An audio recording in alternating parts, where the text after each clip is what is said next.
Bərdə şəhərinin mərkəzi sayılan Heydər Əliyev prospekti üzərində yerləşən bu ərazi illərdir ki, baxımsızlığın acı nümunəsinə çevrilib.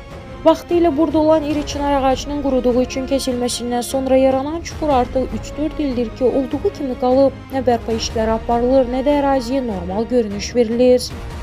Şəhərin əsas küçələrindən birində bu cür mənzərə isə ciddi suallar doğurur. Daha da acınacağı vəziyyət isə ərazidə yerləşən su havuzu ilə bağlıdır. Kənardan baxanda güya işlək vəziyyətdə olan bir qurğu təsiri bağışlasa da, reallıq tam fərqlidir.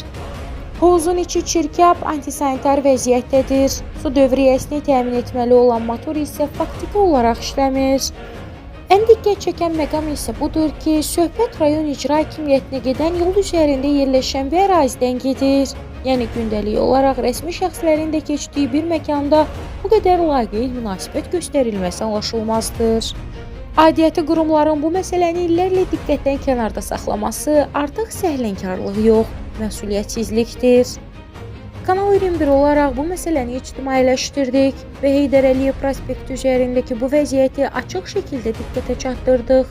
İndi isə söz aidiyyəti qurumlardadır.